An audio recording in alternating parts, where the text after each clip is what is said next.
Okay, boys and girls, so today before we get started with our assignment, we're going to take a few notes, and I already have some of mine laid out, so if you want to go ahead and pause the video because you want to catch up, that's fine, but I'm going to talk you through what I expect to see in your notes today and what Mrs. Baines expects to see in your notes. So we're going to call this decimals, so your title should be called decimals. And then we're going to split our paper in half, and we're going to call the left side unequal groups.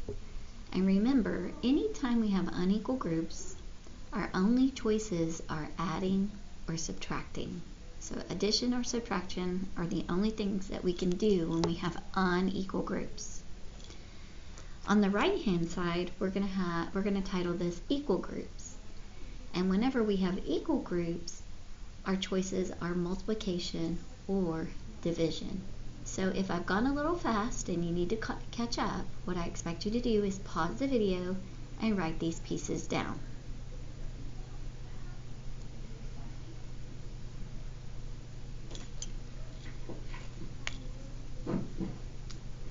Okay, so before we go on, I just want to recap what we know about decimals and addition and subtraction. So we're going to put two examples, or one for each. So our example is going to look like this. If we had some money and we had $5.37 and we were adding that to $1.59, we would be lining up those place values, lining up those decimal points, and we start with our lowest place value and we continue to add, regrouping when necessary, all the way to the left. So I'm going to do that for you now. If I have the 9 and I add 7 to that, I'm going to get 16. So I'm going to write my 6 and regroup my 1 to the 10th place. If I have 5 and I add 3 more, I get 8 plus 1 more makes 9. I'm going to just make this decimal point just float on down, and I'm going to put it in my problem. And then finally, if I have 5 and I add 1 more than that, I have the number 6. And then I'm going to bring my dollar sign down because this is money. So remember, when we're adding decimals, we line up the decimals, we add starting with the lowest place value, continuing to the left, regrouping when necessary, and making sure that that decimal point stays in line, just like buttons on a shirt. When we subtract, we basically do the same thing, boys and girls. So I'm going to take the same numbers. I'm going to take $5.37 and we're going to subtract $1.59 now. Now when this happens, if I have more on the bottom than I do on the top, I'm going to have to do some regrouping. So if I have 7, but I need to take away 9, I have to go next door to get some more. So I'm going to cross out my 3 and make that 2. And I'm going to bring over 10 hundredths. So this is now 17 hundredths. And 17 hundredths minus 9 is going to give me 8. 2 minus 5. I can't do that either. So I'm going to have to go to the ones place, and I'm going to have to bring over 10 tenths. So this 5 becomes a 4, and this becomes 12 tenths. 12 tenths minus 5 tenths is 7 tenths. I'm going to just keep my decimals lined up, and that decimal point is going to float down. And finally, I'm going to subtract 4 minus 1, and 4 minus 1 is 3. And then I'm going to bring my dollar sign down. So when I subtract, I do the same thing that I do with addition. I line up my decimals, I start with my lowest place value, and I move across to the left. So that's our recap of adding and subtracting decimals. I'm going to go over here to our equal groups because we've already learned how to divide.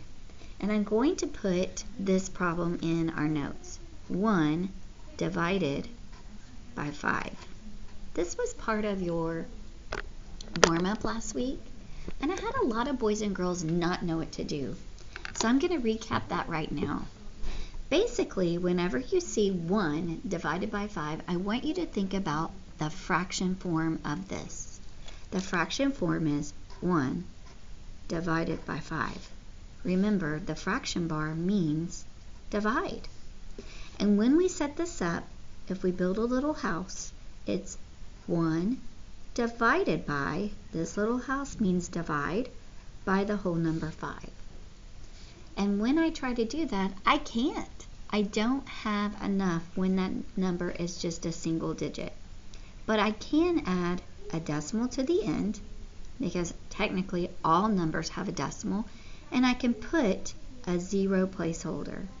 And when I put that 0 placeholder, what that means is that now I can take this 1 and think about it being 10 tenths.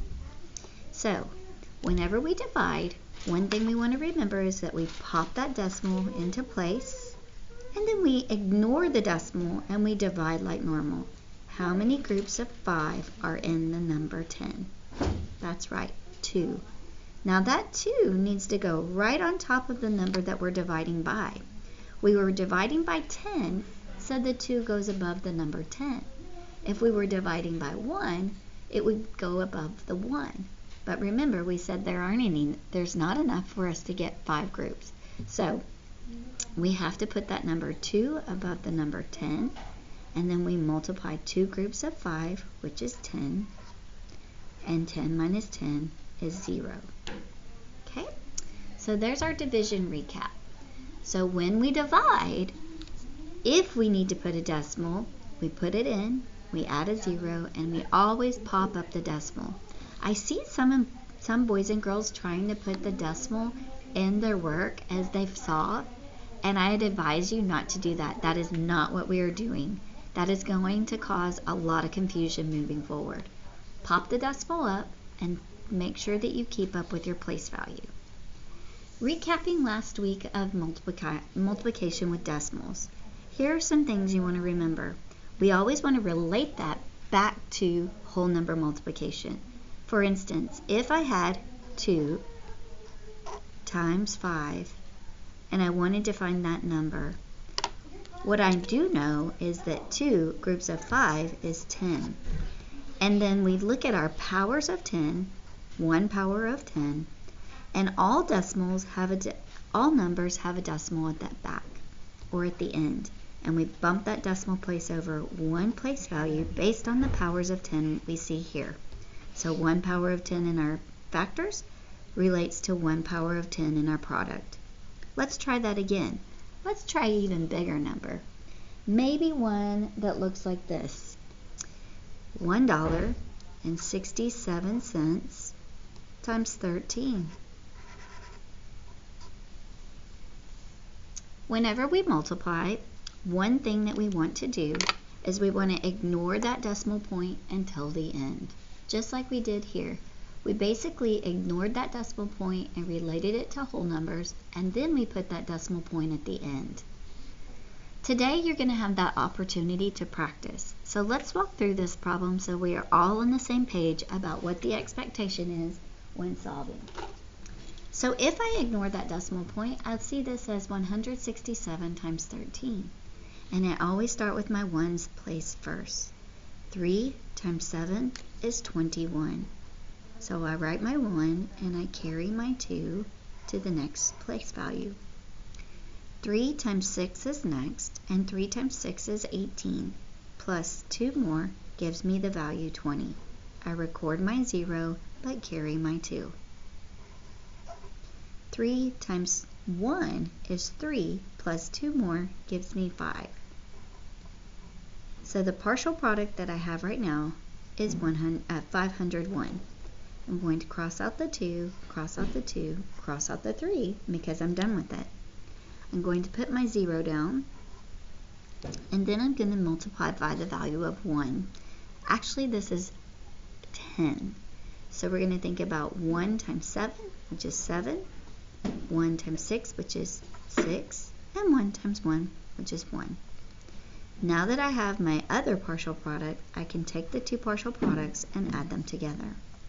1 plus 0 is 1, 0 plus 7 is 7. 5 plus 6 is 11. Carry my 1.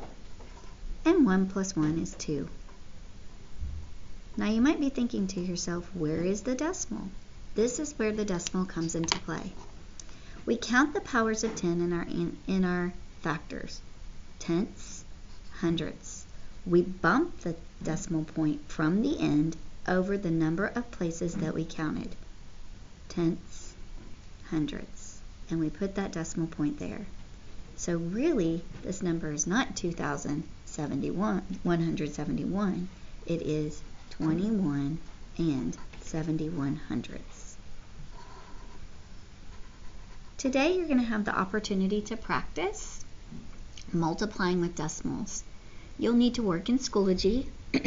You will have 3 attempts to work through the problems and get them right. We will take the highest grade of the 3 attempts.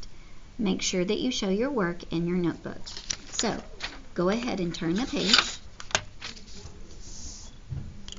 Set up your paper, December 11th. And the first problem that you're going to see is Mr. Boyle. Mr. Boyle practice. There are 10 total problems, and my expectation for you is to show your thinking on each one of these.